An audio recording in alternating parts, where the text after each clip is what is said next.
Attorney Ricky Tumutorgo, nagtataguyod ng katotohanan, nakikipaglaban para sa bayan.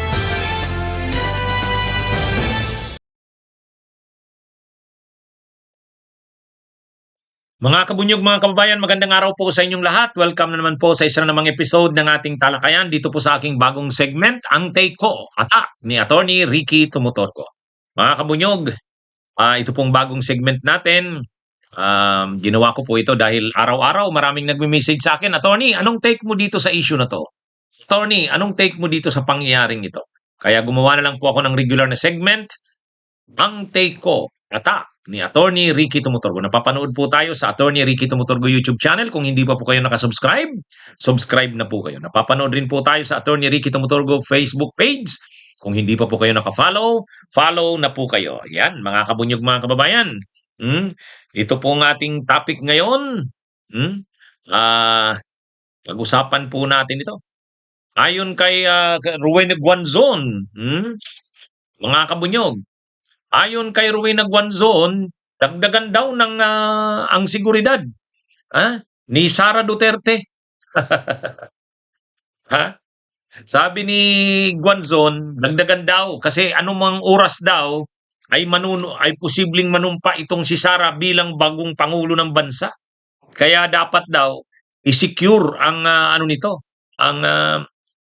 seguridad nito. Kasi ano daw to anumang oras ay pwede itong manumpa bilang bagong pangulo ng bansa. Wow. Matindi namang mangarap itong si Rowena Guanzon. Matindi namang mangarap itong si Rowena Guanzon, mga kabunyog, mga kababayan. Ang sinasabi kasi, ito sabi ni Rowena Guanzon, pag-ingatan sana si VP Sara sa kanyang mga lakad, lalo na't anytime ay bigla na lang yan manunumpa. Maraming pwedeng mangyari, pwedeng mapaaga sa 2028. Kaya wag sana tayong magalit kung mas magiging mahigpit ang security niya. Ay, ano ba itong si Guanzon? Nasisiraan na yata ng bait ito . Ang pinapalabas kasi nila ngayon, malala na daw ang sakit ng Pangulo. Kinakalat nila yung intriga, yung chismis, yung fake news na stage 4 colon cancer ang Pangulo. At ito daw ay delikado na daw ang lagay. Hindi lang daw kasi nire-reveal ang totoong kalagayan ng Pangulo. At dahil dyan, dapat daw si VP Sara o si Sara Duterte ay i-secure na. Kasi anumang oras ay posible itong manumpa. Ay, mga kabunyog, mga kabayan, anong masasabi niyo dyan? Kung ako tatanungin niyo, anong take ko dyan? Wala, nasisiraan na ng bait . Desperado na itong mga DDS na to . Desperado na itong mga DDS na to. Noon pa, talagang matagal na nilang gusto na mapatalsik si PBBM, palitan ang presidente. Kumbaga, si Bongbong Marcos ay matalsik na sa anumang paraan para pumalit si Sara. Nananawagan sila noon, people power. Ang problema, hindi naman nangyayari. Nananawagan sila ng kudeta, wala namang suporta. Nananawagan sila ng withdrawal of military support, civilian military junta, wala rin. Lahat na pinanawagan nila. Impeachment, hindi rin umubra. O ngayon, dahil may may nakuha na namang gawing intriga itong status ng kalusugan ng Pangulo, kinakalat nila malala daw ang lagay nito. Kaya ngayon, itong si Guanzon ay nagkakalat na siguro i-secure na daw ang seguridad ng pangalawang Pangulo. Delikado. Kasi anumang oras ay posibleng manumpa ito. Kailan kaya yun? Kailan kaya yun? Actually, napipiko na rin ang Malacanang sa mga nagkakalat ng fake news, chismis, intriga tungkol sa kalusugan ng Pangulo. Sabi ni PCO Secretary Dave Gomez saka ni Yusek Claire Castro, nag-iipon na sila ng mga ebidensya, sino mang nagkakalat ng mga fake news sa kalusugan ng Pangulo ay posible nang makasuhan. Yan, warning na yan. Kasi seryoso nga namang bagay yan. Seryosong bagay yan. Gagawin mong fake news, gagawin mong disinformation, magkakalat ka ng maling chismi, ng mga maling impormasyon, magkakalat ka ng intriga, magkakalat ka ng chismis tungkol sa kalusugan ng presidente. Seryosong bagay yan. Pangulo yan ng Pilipinas. Oh. Kaya ayon sa Malacanang, hindi na palalampasin itong mga nagkakalat na ito ng intriga at chismis. Hmm.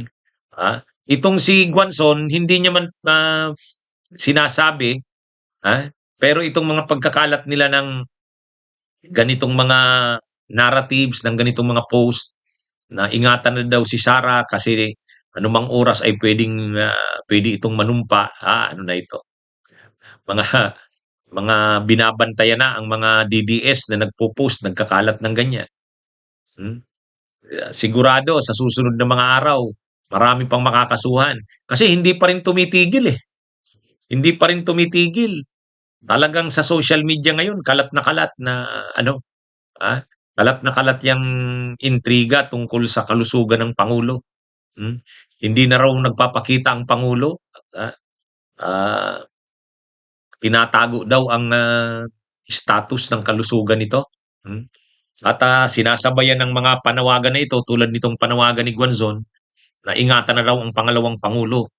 No? Kasi anumang oras ay posibleng manumpa ito. Matindi ano mga kabunyog. Matindi itong pagkakalat ng mga DDS. Talagang desperado na. Kaya actually, ang problema lang kasi, sa kadesperaduhan nila na mapaupo na si Sara, ang problema, itong kinakalat nila na ito na chismis or intriga, hindi maganda. Siyempre, magkikreate yan ng kaguluhan. Lalo na ngayon na mayroon tayong krisis sa langis. Papataas ang presyo ng mga presyong ng mga produktong petrolyo, ang presyo ng mga bilihin. Tapos ngayon sasabayan mo ng pagkakalat na ang lagay ng Pangulo ay malala, malubha. Tapos ngayon sasabihin mo maghanda na, i-secure na ang pangalawang Pangulo kasi baka anumang oras posibleng manumpa ito. Ano yan? Medyo mapanganib yang ganyang mga kinakalat. Kaya talaga namang papanagutin sila niyan. Papanagutin sila niyan. Anyway, abangan natin. Pero nagsabi na ang Malacanang, hindi na pwedeng hayaan na lang yan na ganyan. Papanagutin, kakasuhan. Si Pulong Duterte. Binira si Soto. Ang issue ni Pulong kay Soto, ano daw ba talaga itong si Soto? Pro-China o anti-China? Kasi sa ngayon, mainit yung proposal ni Soto. Sinusuportahan ni Soto yung proposal na magkaroon ng joint exploration ang Pilipinas at ang China sa West Philippine Sea. Sinusuportahan ito ni Soto lalo ngayong sa sitwasyon daw na ito na mayroon tayong 3 seas sa langis. Kapag na-develop yung West Philippine Sea, parang magpa-partner ang China at saka ang Pilipinas, makakatulong yan na masolusyonan ang krisis ng bansa. Ngayon, ang bira ngayon ni Pulong Duterte, sabi ni Pulong Duterte, ano ba kayo? Lalo na ikaw, Senate President Soto. Di ba pro-China, anti-China kayo? Tapos ngayon, bakit gusto nyo joint exploration ng China? Ano ba talaga kayo? Balimbing yata kayo eh. Kaya binira ni Pulong si Soto, mga kabunyog, mga kababayan. Ang ano dito ni Pulong, hindi daw maintindihan ang stand nila Soto. Pero ang totoo kasi nito, gusto nila Pulong, sila talaga yung maging ng China. Sila yung maging tao ng China. Kaya pag pumupustura itong sila Soto na parang nagbubukas sa China, ayaw nila Pulong.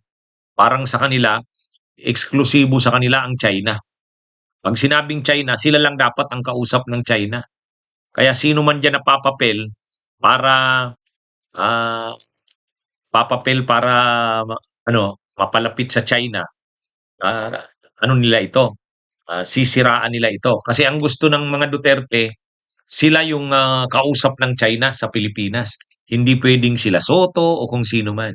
Pero anyway, sa totoo lang, mali rin talaga yung ano ni Soto. Mali rin naman talaga yung mga joint exploration na yan. Sinabi na ni retired Senior Associate Justice Carpio, suicide yan, panganib yan. Kasi ang China ay nagki-claim ng mga teritoryo natin sa West Philippine Sea. Tapos ngayon, papayag ka na makipag-partner sa kanila para kanyang may katabi sa lupa mo, kinakamkam yung lupa mo, tapos kinukuhan nila yung lupa mo. Ngayon ang gagawin mo, makikipagsusyo ka sa kanya para i-develop yung bahagi na yan ng lupa mo. Ha? Eh di ano yun, kinikilala mo na yung kanyang rights doon. Kasi bakit ka makikipagsusyo sa kanya diyan? Kaya mapanganib talaga yung proposal na yan. Ah, kaya lang siguro hindi pa naliliwanagan nila Soto ang implication ng kanilang gagawin na yan. At saka sa totoo lang, hindi yata alam nila Soto na noong panahon ni Gloria, pumasok na si Gloria sa joint exploration. Mayroong tinatawag no na JMSU, Joint Maritime Seismic Undertaking. Mga 2005 yan, 2004, 2005. Nakipag-joint exploration na ang Pilipinas at ang China. Kasama pa nga ang Vietnam. Diniklara yan ng Korte Suprema na unconstitutional nitong 2023 lang. Diniklarang unconstitutional yun. Hindi pwedeng makipag joint exploration sa isang bansa at isa pang bansa. Hindi pwede. Bawal yan sa konstitusyon, sa national economy and patrimony natin. Kailangan pangalagaan natin ang sariling resources, ay tayo ang may exclusive rights dapat na mag-develop ng West Philippine Sea. Exclusive rights natin yan. Wala man tayong full or absolute na sovereign rights dyan. Pero pagdating sa pag-develop niyan, exclusively tayo lang ang pwedeng mag-develop niyan. Kaya sabi ng Korte Suprema, unconstitutional yung ginawa ni Gloria noon, yung Joint Maritime Seismic Undertaking. O ngayon, mayroon na namang mga ideya-ideya. Kahit ang Pangulong Marcos, yun ang ideya, hindi. Kahit itong si Senate President Soto, yun din, hindi. Kaya lang, itong sila Pulong, kinukontra yung proposal ni Soto, hindi naman dahil unconstitutional yon. Hindi. Ayaw lang nila nila Pulong na makakumpetensya sila Soto sa China. Kasi kapag lumapit na sa China sila Soto, pag ang administrasyon ay nakipag joint exploration na sa China, mapapalapit sila Marcos, sila Soto sa China. Ayaw nila Pulong. Ang gusto nila Pulong at ng mga Duterte, exclusive lang sa kanila ang China. Sa totoo lang, dapat talaga itigil na yung mga ideya ng joint exploration ni PBBM kahit nila Soto. Hayaan nila lang mga Duterte dyan. Suluhin na ng Duterte ang China. Yun naman ang gusto ni Pulong kaya binibira si Soto eh. Parang, bakit ka makikipag-usap sa China? Bakit kayo nakikipagkaibigan sa China? Kami ang kaibigan ng China. Kami ang tao ng China. Parang ganun ang ibig sabihin ni Pulong. Di hayaan na lang sila Duterte. Itigil na kasi yung mga plano ng joint exploration. Hindi nga yan pwede, unconstitutional yan eh. Kaya yung ideya ni Soto na mag-joint exploration, itigil na yan. Nagagalit sila Pulong kasi parang inaagawan nila Soto, sila Pulong sa China. Ang gusto ng Duterte, exclusive lang sa kanila ang China. Kaya binibira ni Pulong si Soto. Kaya dapat, sa part nila Senate President Soto, itigil na yung joint exploration na yan sa China kasi nga, hindi nga pwede yan, unconstitutional yan. Hayaan na sila Pulong, suluhin na nila ang China. Kanilang-kanila na ang China. Yan yung totoo dyan. Ito mga kabunyog, lalabas na daw ang Interpol Red Notice kay Saldico. Ito yung pinahayag ni Secretary of Interior and Local Government Jun Vic Rimulya.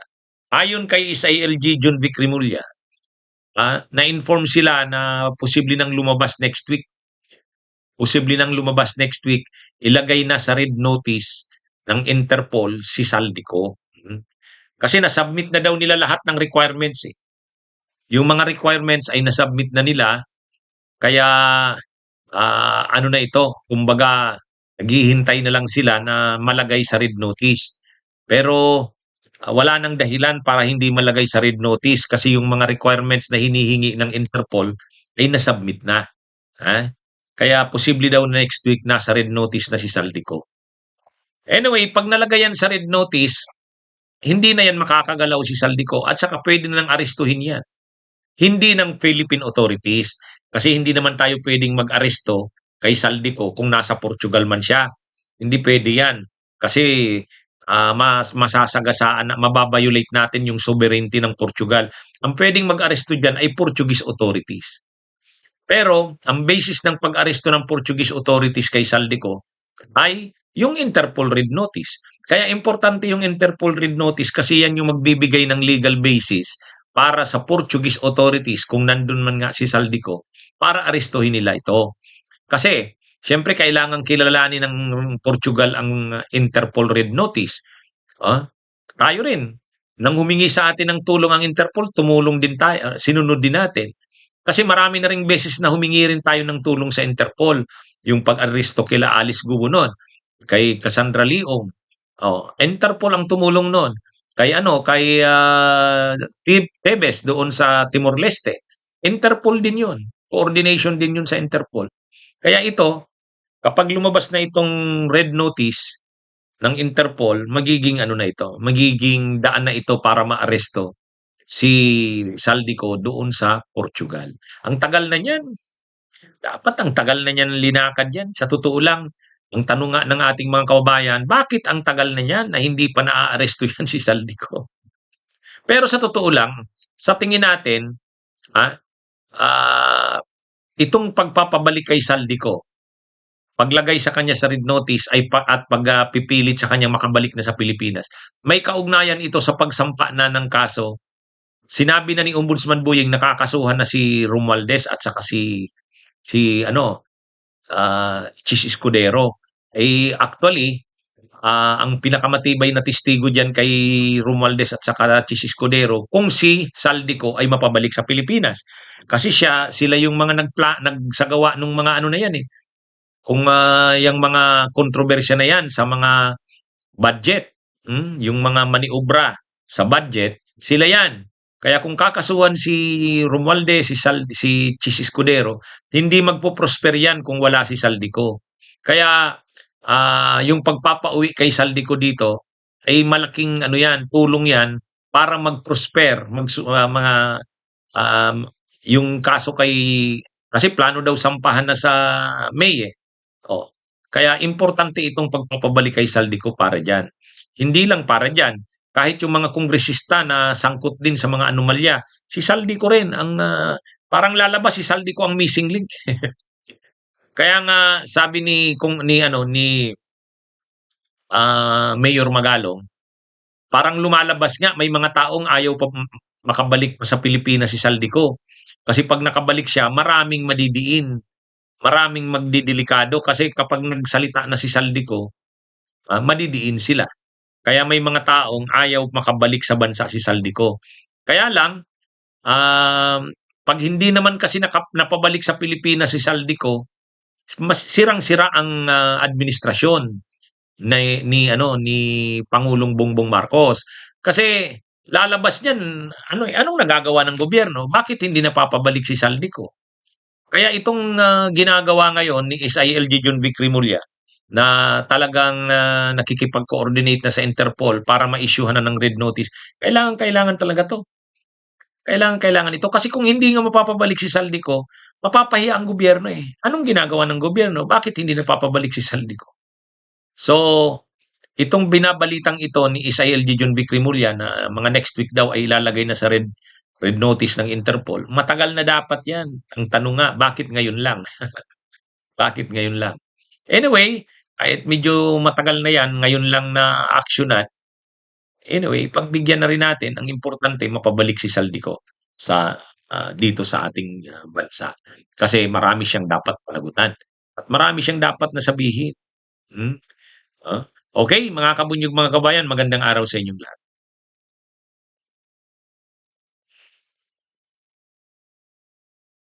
Bunyog, bunyog, Halikan na kasama ka, Bunyog. Kapag buklod ay may pag-asa, Luzon, Visayas, Mindanao, isa ang pananaw. Sa bagong Pilipinas ang Bunyog isisigaw.